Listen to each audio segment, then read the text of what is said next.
Good morning. I am Jennifer Gross, CEO of American Friends of Tel Aviv University.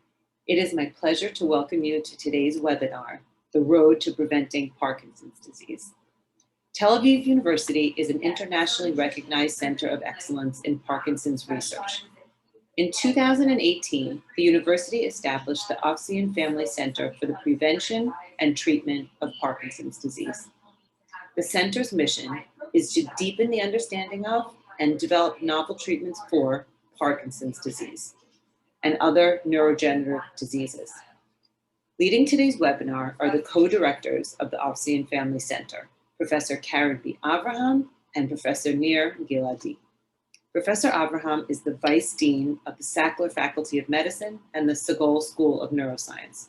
She is a professor of human genetics and a leading researcher in genetic deafness. Most recently, Professor Abraham's research was published with her findings of an innovative treatment for deafness. She has been published in numerous scientific journals and has led international research collaborations.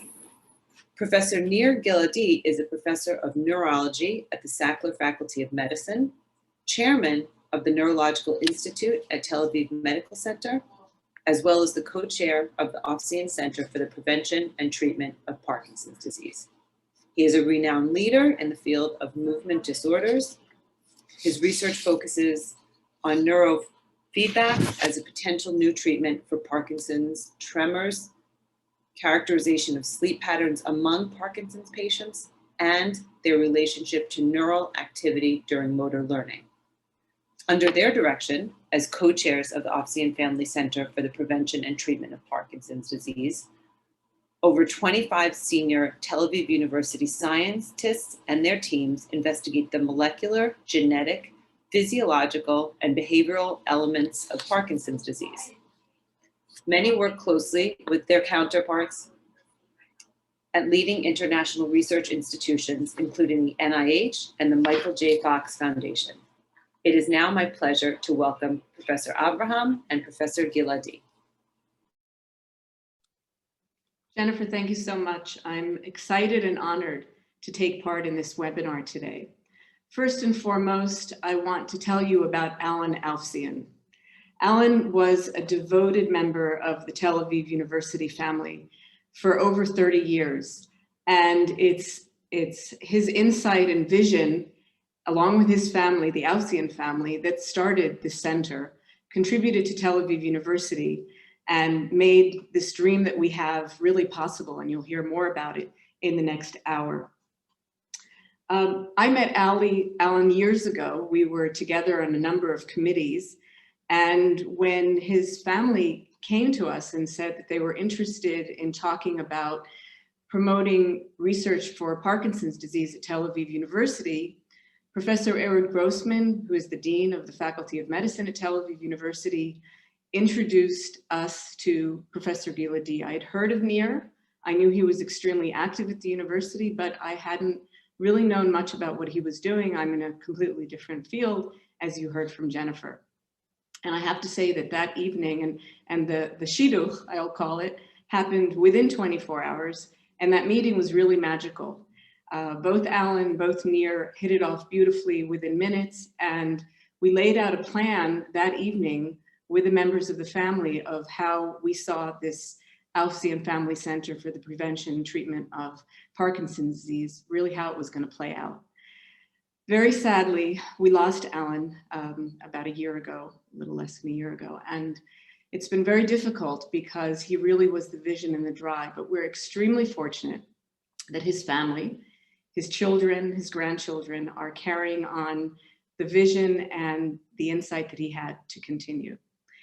And so let me tell you a little bit more about Nir, about Professor Nir Giladi. Well, Nir, as you heard from Jennifer, is a renowned leader in the field of movement disorders. He's a full professor at the Faculty of Medicine and the chairman of the Neurological Institute of the Tel Aviv Sourasky Medical Center. He obtained his medical degree at Ben Gurion University in Beersheba, and then his postgraduate studies in neurology. He was also at Tel Aviv University. He was a fellow at Columbia University in New York, not far from where you are, Jennifer. And he was a visiting professor at Columbia, at Oxford, at Radboud University, Nijmegen, in China, in Italy, University of Miami, Portland, Oregon, Innsbruck, and he even made it to Auckland Hospital in New Zealand from last January to March. And I think he escaped New Zealand. Maybe he should have stayed there, Nir, right as the pandemic was starting. Nir is a teacher, he's a clinician, he's a researcher, and he's really an absolutely wonderful person. I'd even say some have called you a mensch, Nir. So I can see you blushing through the Zoom box. His funding has been remarkable. He's had funding from Biogen, the Michael J. Fox Foundation for Parkinson's disease, the National Parkinson Foundation. He has published very prominently for many, many years, and he's also taken part in very important and critical clinical trials. So without further ado, Professor Giladi, Nir, you are a pleasure to work with, and it's really an honor to co-direct this center with you. And please tell us more about Parkinson's disease. Thank you, Karen, and thank you, Jennifer. And it's a real pleasure and honor to share with all of you my enthusiasm about our road for hopefully prevent a very difficult disease, Parkinson's disease. So let me share with you the slides. Is it okay, Karen? Are we on? Perfect. Thank you. Okay. So I will try in the next 15-20 minutes to bring you, share with you my understanding that we are on the road to prevent Parkinson's disease, which I think is a real important goal that Tel Aviv University has set as one of our main goals for the coming years. If we start about discussing Parkinson, we have to understand that this is a disease that is growing in its prevalence extremely fast. If we see from 1990 to 2015 to 2040, the number of patients worldwide will grow tremendously. And this is a disease of the second half of life. We have few patients in the earlier age, starting in their 40s, 50s. But as we get older, over 60, 70, the number of patients is growing significantly, more men than women. And as you all know, we are aiming now for the 90s and 100s. So people who get sick at the 60s or 55, this is a disease of midlife that we have to stop, prevent, or hopefully even cure. And this is what we are trying to do. In order to do so, we have to understand that this is a very complex disorder. It has a genetic background. It is tightly associated with aging, but comorbidities like diabetes, hypertension, even all kinds of inflammations, arthritis, can contribute to the risk. Environmental factors are very important. We know that exposure to pesticides, for example, or different type of diet can affect the risk, and lifestyle has a major impact on the risk to develop Parkinson's disease. Just example, exercise can decrease the risk for Parkinson by 30%. Good night's sleep or good mood, Mediterranean diet, all are having an impact and can affect the risk. So we can modify the risk by lifestyle and environmental aspects. It's one name for many types of diseases. The classical one starts between the age of 50 to 80, usually start on one side. We don't know why, but this is the typical course. Mainly tremor, some rigidity of the muscles, and slowness of movements. There are two types in general, one with significant tremor, and every one of us, when we see this typical rest tremor, we think about Parkinson, but about 40% of the patients have no tremor whatsoever. And these are the people that are usually diagnosed very late. We divide the disease into those who start at a young age, between 20 and 50. My youngest patient was diagnosed just after finishing the Israeli army at 21. And I am still diagnosing people after the age of 100. And interestingly, no matter how old you are, getting Parkinson is a very bad news. And everyone is trying even to hide the fact that you have got Parkinson. This is not a disease that you run to tell your neighbors or friends about. So beside age of onset, we also divide the disease into the non-motor features. This is not only a disease of movement, a disease that can affect, for example, the affect like anxiety or depression as the main complaint, significant autonomic disturbances like constipation, erectile dysfunction, blood pressure problems. Pain can be a leading complaint in some patients, and you can imagine it. If you have severe pain, nothing else matters. And some patients start very early on with some thinking disturbances, problems with concentrations, with initiations, with motivations. So this slide tries to show that in spite of calling it a one name, Parkinson's disease, every patient is different. And I can tell you, I've been treating probably more than 20,000 patients over the last 30 years. None of them is similar to the one that I saw before or the one that will come after. So it's a very diverse disease to treat. And we have to understand that the personalized approach should be the way to go. Even if we look at the rate of progression, there's a very wide range. Some patients deteriorate very fast, and 50% of those of this group of what we call diffuse malignant will die within 7 years. On the other spectrum are patients who can live with Parkinson for 30, 35 years. I'm treating a professor in one of the universities here in Israel who has been dealing with Parkinson for 35 years and is still active as a professor, researcher, and a teacher. So the rate of progression is very diverse as well, again, to demonstrate the significance of the personalized approach. When you are diagnosing a patient, the first question is, so doctor, when will I get to a wheelchair? And I say, I don't know. Let's follow you for 2 or 3 years, and then we will know if this is the benign form, slowly progressive, or the more malignant form. We know that the genetic aspects are also influencing the course of progression.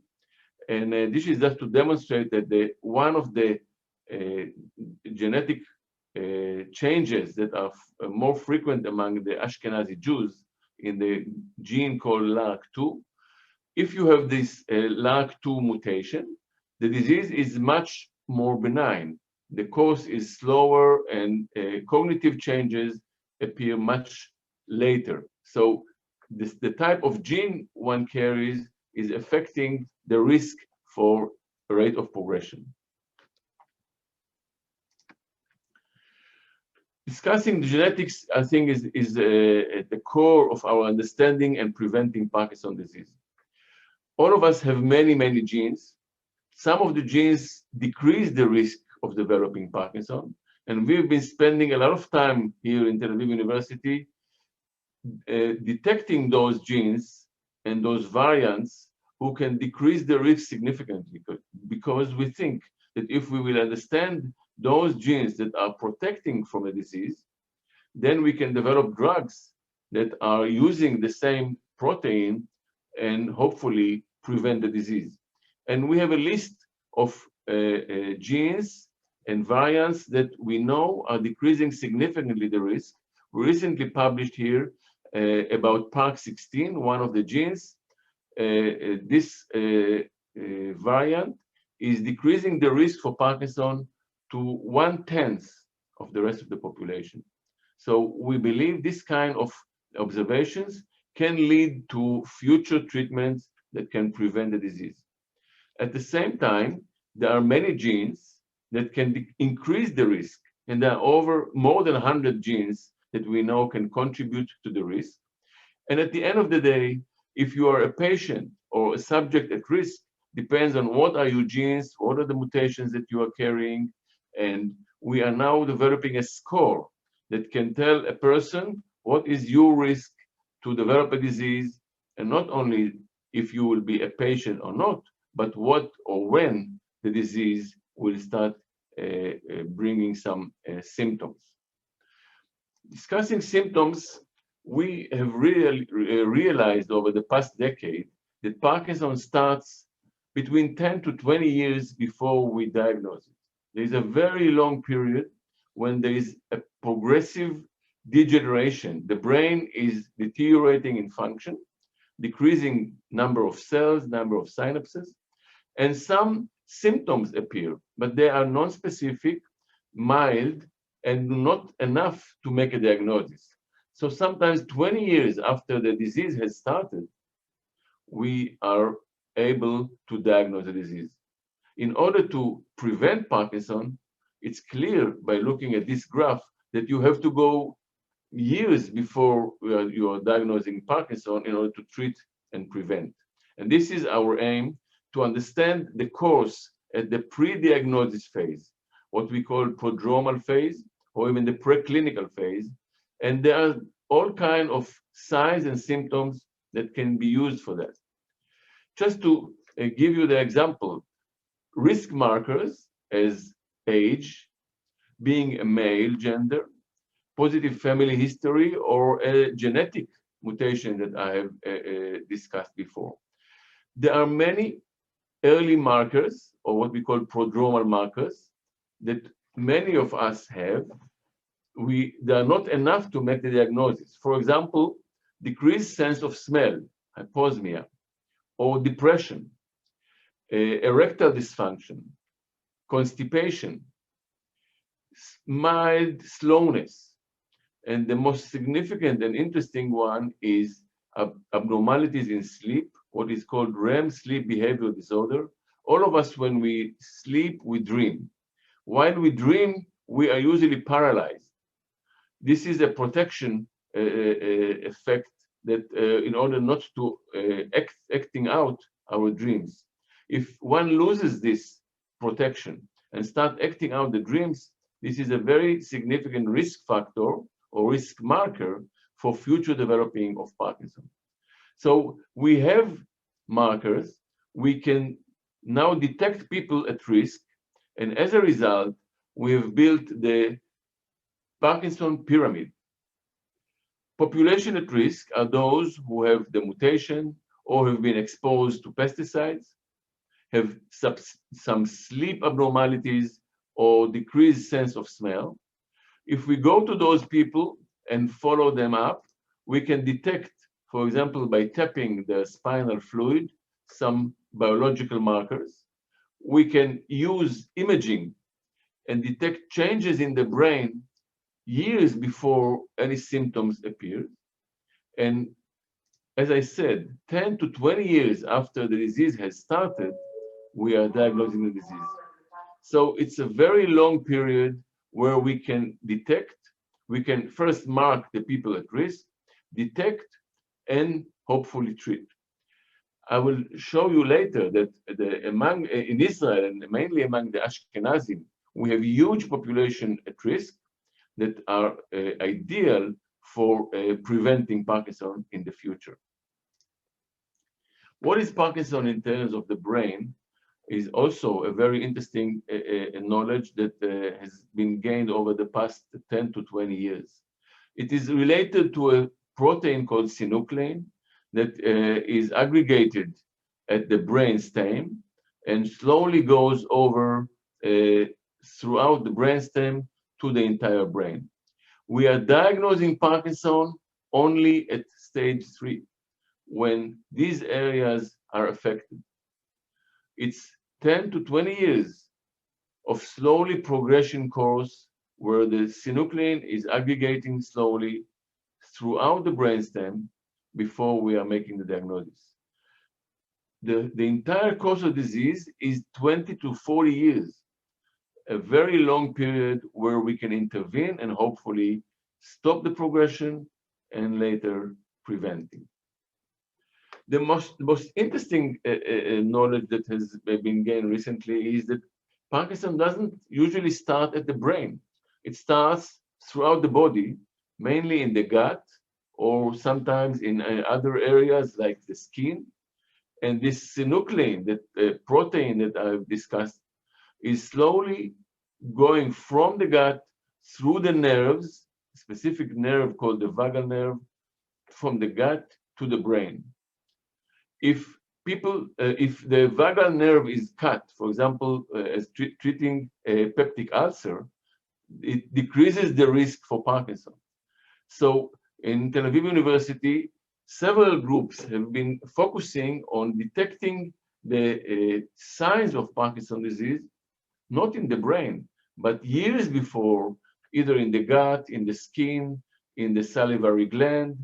And we believe that it's easier to treat the disease at this stage when it is throughout the body before it penetrates the brain and goes throughout the brain. So there is, again, a new target where we can hopefully stop the disease from reaching the brain. And let's get to the Israeli story. Worldwide, about 10% of the patients have a genetic background that can explain their disease. When you look at the Ashkenazi Jews in Israel, 37% of the Ashkenazim have a genetic Parkinson. This is an unbelievable number. Just to give you the perspective, in breast cancer, about 10% of the women have a genetic background. Here, 37% have a Parkinson because they got a mutation from their parents. This is a unique situation that we are taking advantage in terms of research, because when you look at the Israeli population, among the Ashkenazim, there are several genes that are causing Parkinson. Altogether among the Ashkenazim, 9.8% of the Ashkenazim are carrying mutations in genes that can cause Parkinson. Or in other words, about 300,000 people in Israel are at risk to develop Parkinson. So this is a fantastic lab. It's an unfortunate, obviously, that we have such numbers, but this is a unique situation where we can go into people at risk and hopefully follow them and protect them from the disease. And this is what we do here in Tel Aviv University. We are collecting as many people at risk, children of people with Parkinson, or people that we know have their mutations. These people are followed prospectively, and we are following now hundreds and thousands of people who are at risk. And the aim is to prevent the disease while detecting it early and treating it early, years before any tremor, slowness, or stiffness of muscles appear. I think it's a doable aim. We can reach this, and we are really spending a lot of effort to reach this aim. Summarizing, the disease starts 35 years or even longer before we diagnose it. There are many signs at the prodromal stage, for example, loss of sense of smell or sleep disturbances. We are diagnosing late, and today we are treating late. We believe that we have to detect the disease early by special markers, or what is called biological markers, either imaging, blood tests, spinal taps. And when we detect the disease early enough, applying protective or preventive approach, we can either slow down the progression or prevent it altogether. And this is what we are aiming for. So our mission is enhancing scientific effort in Israel to prevent and cure Parkinson's disease because of our unique population, the Ashkenazi Jews. Promoting educational activities about Parkinson's disease in Israel. This is at the core of our doing now. Increasing industry engagement in new technologies And as a startup nation, more than 150 companies now, startup companies, are aiming for new technologies to affect brain function, just in Israel itself, and making Israel a global hub for Parkinson's disease research and development. I think these are at our aims. There are many relatives and patients who are waiting for new findings, new discoveries, and I think Israel in general, and Tel Aviv University in particular, is a fantastic hub to make those dreams happen. And just as an example, you know, the Parkinson Day, the World Parkinson Day is April 11. This is the date when James Parkinson was born. And we are in Tel Aviv University, through the Aufzin Center, are having the Israel Parkinson Virtual Conference, bringing together patients, researchers, physicians, and the allied health professionals. And this is now going to be a yearly event that will really bring together the patients, their families, the researchers, for a non-formal exchange of ideas. Thank you.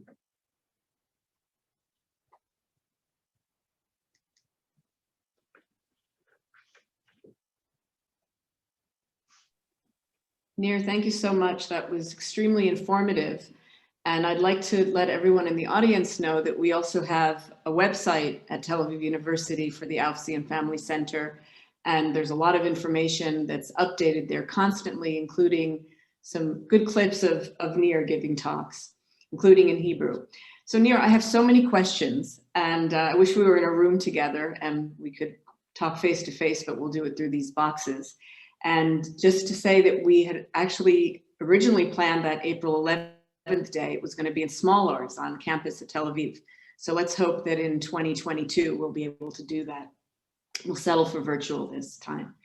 So you talked about so many different things, but I want to try to sharpen some of the issues that you spoke about. So you talked about a number of different symptoms that a person could have. And then if you combine them all together, then perhaps that list would really be a hallmark for somebody who is going to get Parkinson's. So how do you actually diagnose it early, since you seem to point out that that was incredibly important? So we are following hundreds of subjects who are mainly first-degree relatives, mainly children of patients with Parkinson. And when you follow them, you follow by imaging, by blood tests, by all kind of active challenging the motor system. And we see people who feel completely healthy, but when you challenge them, you get those early signs and symptoms.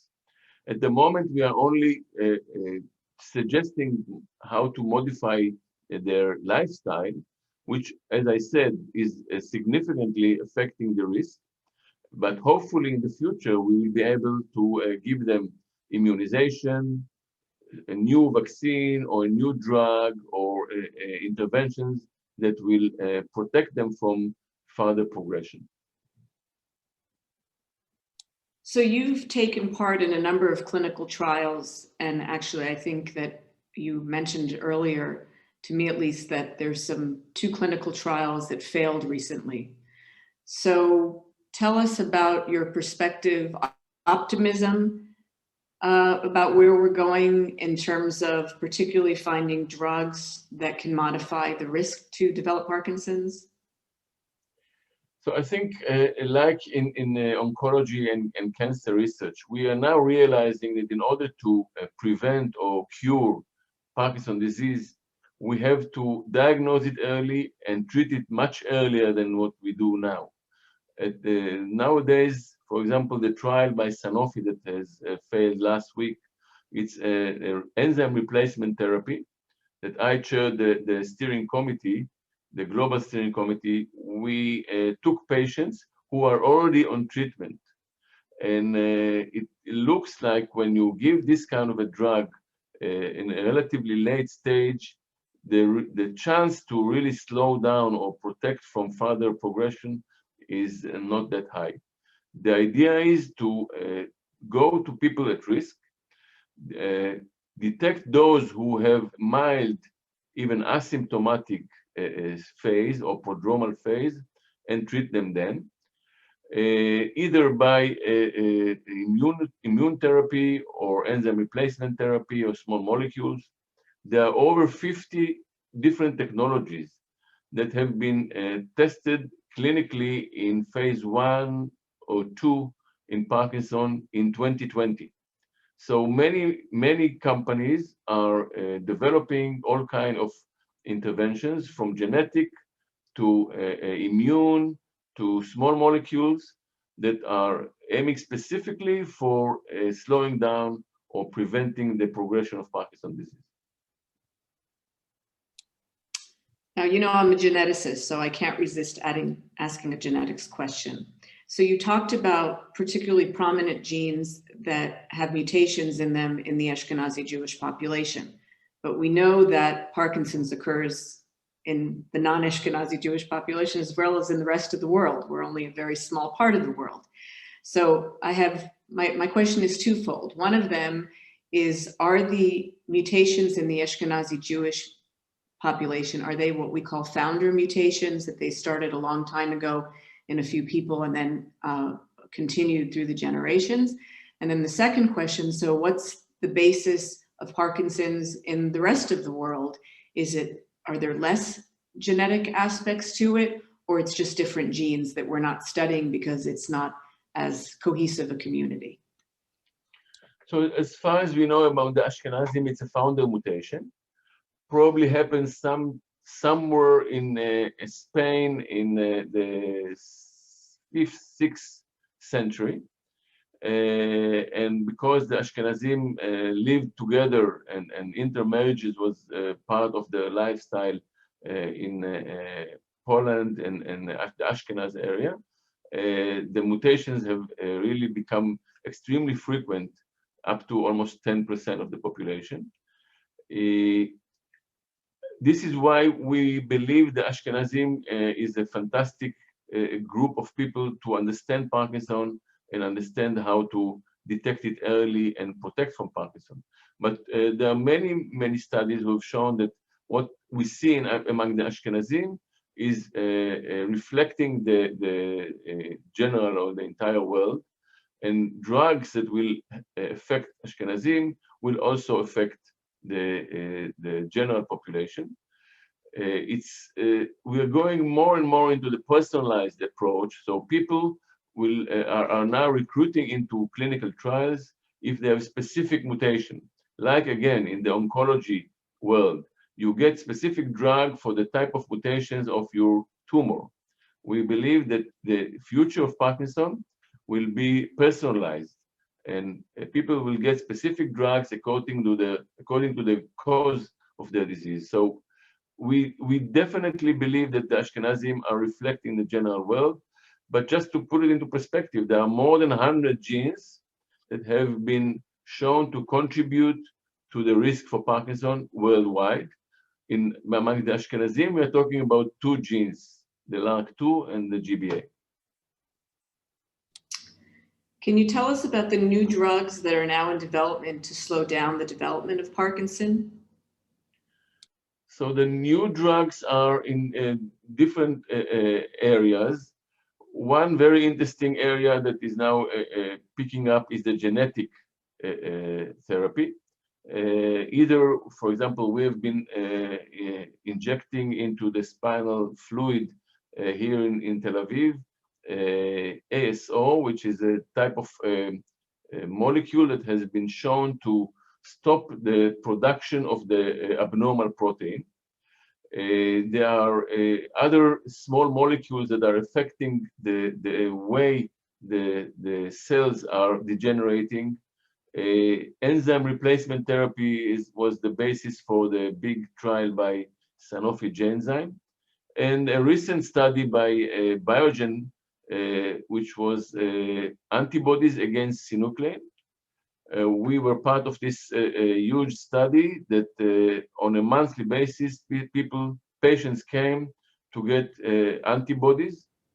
It was safe, but unfortunately, we have heard 10 days ago or two weeks ago that the treatment didn't affect the course of the disease and didn't slow down progression. But this is the areas that we are looking at. We are trying to aim for the basic mechanism of the disease, not only the symptoms, but the cause of the disease. So in your opinion, what's the biggest unmet need in Parkinson research? I think the area where we are really missing a very effective tool is imaging the progression of the disease. Unfortunately, we are looking at symptoms and trying to understand progression. At the moment, we don't have good imaging of the synuclein or of the neurodegenerative process in general. There are many groups that are trying to develop it, including in Tel Aviv University, trying to develop tracers or ways to actually imaging the progression of the disease or imaging the disease in its preclinical stage. And I think once we will have this kind of a marker, we will really be able to tackle the disease very early and hopefully much more effectively. It's again like the PET scan in oncology, where you give a treatment, you see if the metastases have disappeared, that means that the treatment is effective. We need this kind of scan in Parkinson. So in the meetings that we've held together, both when we've met patients and when we've met people who've come from workers from industry and researchers, you talked about a number of different things that people who have Parkinson's can do to delay the symptoms getting worse. There are things that we should all be doing, like exercise. But can you maybe run through a couple of those? Because I think for those in the audience, I think it could be really helpful to get that kind of advice from a physician. So actually, we are calling it clinical counseling for people at risk. I sit on a weekly basis with children of patients who know that their parents have a genetic Parkinson, and they are all scared to either that they have got the gene and they are at risk for Parkinson, and we are discussing what can be done. And as I said, behavioral modification is an effective treatment. Exercise is very important. We are now putting a lot of effort into sleep. I think more and more research is now focusing on the importance of sleep for protecting the brain. And I tell those people, try to sleep 6-7 hours a night. Good night, quiet sleep is really protecting the brain and decreasing the degenerative process. Mediterranean diet has been shown to be effective. Drinking coffee and trying to fight as good as possible depression, which is a risk factor or provocative factor. One of the frequent questions is about inflammation. We know that inflammation is a very important factor in degeneration of the neurodegeneration of the brain. And what I tell those people is, if you have back pain or shoulder pain or headache, take Nurofen and not paracetamol. So anti-inflammatory drug once or twice a week is protective. The nice story about protection is that smoking has been shown to be protective for Parkinson. However, I don't suggest anyone to start smoking, but the NIH ran a very big study about nicotine patch as a potential modifier or protector of Parkinson in the future. Unfortunately, it failed probably again because it was given too late. But just it is a proof of concept that your behavior is affecting the rate of brain degeneration. Well, I'm certainly in favor of a lot of sleep. Sleep and coffee, Karen. Okay, so I know that you're building at Tel Aviv University and in the context of the Aufzien Center and at the medical center where you're at, a registry for Parkinson. So tell us a little bit about that, and I think it really is going to be a model for the way the world can actually approach recording what's happening in the level of the population. So we have realized that Israel is a real ideal lab for early detection and prevention of Parkinson, and we want to make it a national mission. We've built through the Aufzien Center a website that is going to be launched in the next couple of weeks, where people we will approach all people countrywide to register and fill up some basic information. It will take probably about 3 to 4 minutes, and you will get the score, the risk score for everyone. If it's a very low risk, we will tell them, okay, let's meet together again in a year time. If we will pick up higher risk, for example, having a family member with Parkinson or having some difficulties with smell or sleep problems, we will ask those people to go for further questionnaires. And the idea is within 2 or 3 years to have 50, 60, maybe 100,000 people registered and followed prospectively. And what I'm trying to do is prepare Israel to be the ideal place to test all kinds of new technologies in the near future, because we will have many, many people who are registered at risk. And as you all know, our HMOs are very well now synchronized, and you can easily bring in all the health insurance companies and bring into those clinical trials the ideal subjects. So I think through the Aufzien Center and the registry, we will be the place where every company will try to test new technologies for prevention of Parkinson. So I'm going to ask you one last question, quick one, because I know there are a lot of questions and Jennifer is going to entertain those. But, we started the Aufzien Center 2 years ago. And from our perspective, it's really been a game changer, our ability to do an enormous amount of research. So how do you see the role of Tel Aviv University in Parkinson's research globally? I think we were already playing a major role, and there's no question that the Aufzien Center and the grants that we are giving on a yearly basis have really brought many new researchers into the field. I can tell you within my medical center, the amount of interest that Parkinson is now gaining is I couldn't even dream about it 2 or 3 years ago. And I think we are now recognized as centers for basic and clinical research. We are a very important partner in the Michael J. Fox Foundation. We are actually leading one of the groups there and one of the GATE consortium. We have been approached by very large companies here in Israel for development and research and development prior to any medication. And I think the basic research that is now done at the Tel Aviv University will open new directions. Just as an example, we are starting to diagnose Parkinson's through a skin biopsy. Or we are developing technologies to bring medications to the brain through sniffing to the nose. These kind of areas, we are really taking a leading role worldwide. And I think it is just picking up so quickly that it's unbelievable.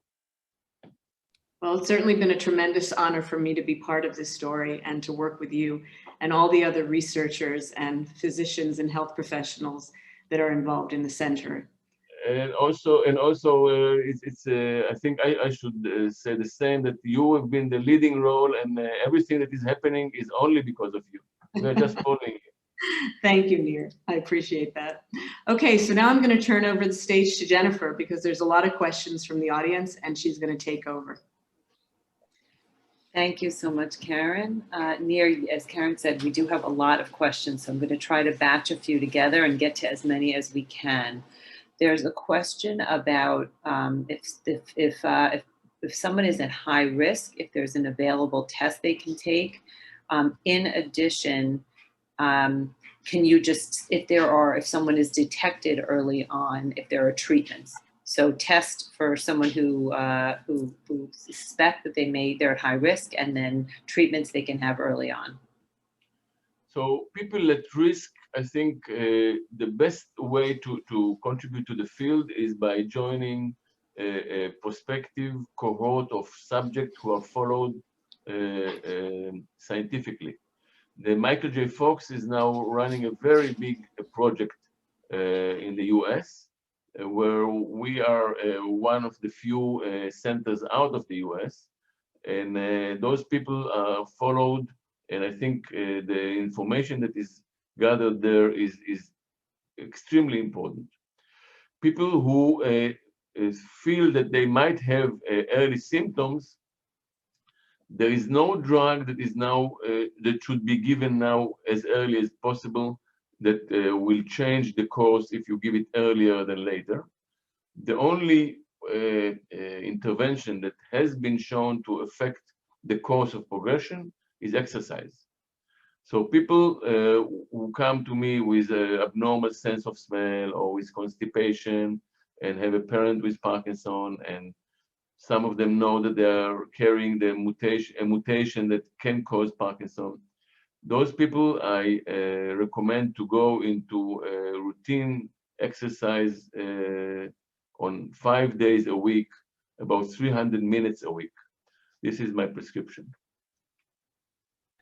So picking up on exercise, so 5 times a week, 300 minutes, so that's about an hour each time, it sounds like. Are there certain forms of exercise that are more productive, say cardio or weightlifting? What would you recommend? So there is no real scientific data, but what is recommended through the different societies, the cardiologists, the gerontologists, the neurologists, is about 50% of the time aerobic exercise, 150 minutes, 25% of the time weightlifting and muscle strengthening, and 25% of stretching. Okay, so it sounds like balanced exercise program, and consistency is most important. Absolutely. Are there any insights you have from your current work on those who have already been diagnosed and progressing? People who are diagnosed with Parkinson unfortunately, Parkinson is a progressive disorder. We don't stop its progression as of now. The rate of progression is very different. And what I see is that people who are really engaged in this exercise program and make sure they sleep well, keep good mood, and watch the other comorbidities like overweight, diabetes, hypertension, are slowing down slower than those who do not pay attention to their health. So just by watching those recommendations, the disease is progressing slower than it should have without it. It sounds like good sort of healthy living is a good common sense approach to fighting Parkinson's. But it's a very good motivation to know that you might develop the disease. So it's not just deciding to start exercise, but actually exercising. Right. Can you talk a little bit, you talked about getting enough sleep, that being one of the sort of, contraindicators. Can you talk a little bit about REM sleep and Parkinson's? Is there any connection to getting into more time in REM? REM sleep first is a very important marker for future development of Parkinson's. So when we are dreaming, usually we are paralyzed. If we are not paralyzed and we are acting out, it's a marker for future development of Parkinson. During sleep, the part of sleep that is most important is the slow wave sleep or the deep sleep. And this is when the brain is most effective cleaning up some of its proteins and also repairing some of the DNA that has been that was broken during the day. So it's very important to have this slow wave deep sleep, which comes usually later at night, not in the early stage or at the early hours of night. This is why we are recommending those 6-7 hours. And I think within Tel Aviv University now, we are really putting a lot of effort and many students trying to understand this kind of questions. First, how to monitor sleep at home. We have a new invention in Tel Aviv University that I hope will change the world in regards to sleep monitoring. Because at the moment, you have to go to a sleep lab, which is the most unusual and unnatural place to study sleep. You have to monitor sleep at home in your own bed. And this is a fantastic invention that was developed in Tel Aviv that we are already using now, sending people with a tattoo that they put on their face before going to sleep, and it gives you all the information you need. We have quite a number of questions about the link between being Ashkenazi Jewish and Parkinson's disease. So one of the questions, and I'm going to do a couple at a time. One is, are you seeing the same frequency among Ashkenazi Jews in the US as you are in Israel?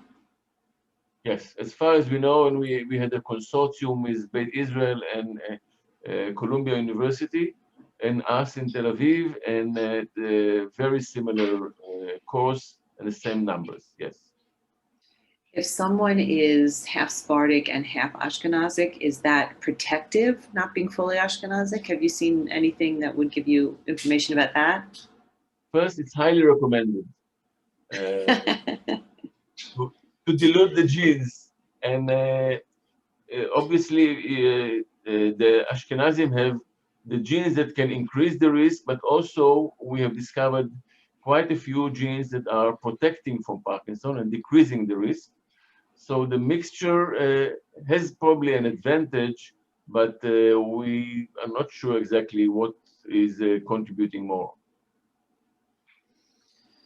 You mentioned an anti-inflammatory drug that's recommended to take. Can you just repeat that again? Some of our listeners missed the name.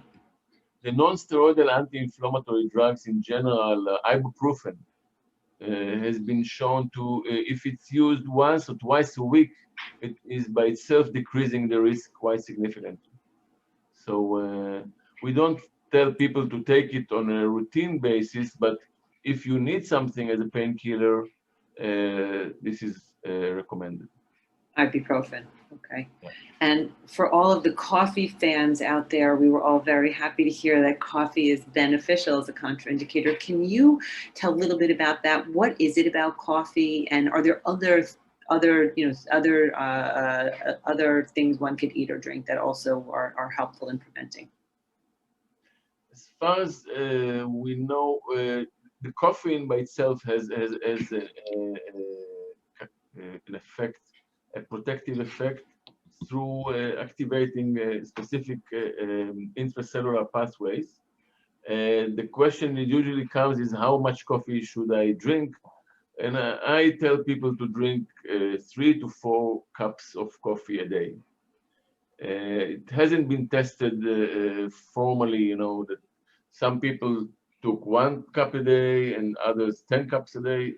So this is a general recommendation, but from very large epidemiological studies, we could see clearly that drinking coffee can delay or protect from Parkinson. It doesn't have an effect on the disease once it's diagnosed.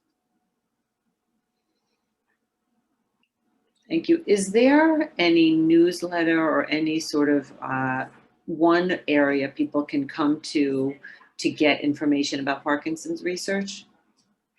I think the best site now is the Michael J. Fox Foundation. They've really taken a leading role in Parkinson research. The Parkinson Foundation, which is a combined foundation from the different foundations that they previously ran in the US, is also a very good source of information. Also about clinical trials, research programs, and grants. They're doing really a fantastic job, and we are really lucky to be heavily supported by them. Last question, actually, since you mentioned Michael J. Fox, we have some questions about what regime he's using or what's being done to enable him to live sort of so well for so many years with Parkinson's disease. I am not his doctor, and I cannot share any of the information about, but it's just a good example how a young onset Parkinson is a disease that one can live with and be active and be productive. And I think he's doing a fantastic job, and actually as a role model for many people. Yeah, he's definitely made Parkinson's in the U.S. More visible, and he's certainly been a wonderful advocate. And you mentioned that the Michael J. Fox Parkinson Foundation has done tremendous work to raise awareness and hopefully move towards a cure. An interesting story about that Google and Sergey Brin, who is been supporting the Michael J. Fox Foundation heavily for the genetic aspects because of an Ashkenazi person with a known mutation in the family, is just an example how one can make a difference, from going to Google to supporting Michael J. Fox and really changing their research arena by so many new initiatives that are really making a huge difference. Thank you. Thank you, Nir, and thank you, Karen, for being so generous with your time and for sharing your insights with us. Unfortunately, this hour went by much too quickly. There was many questions from the audience, and it's so informative. We would like to thank our friends from around the country and around the world for taking the time to join us for this webinar today. A link to today's program, as well as over 60 webinars, can be found in the webinar library on the AppTown website. Wishing you all continued good health. Thanks for joining us today.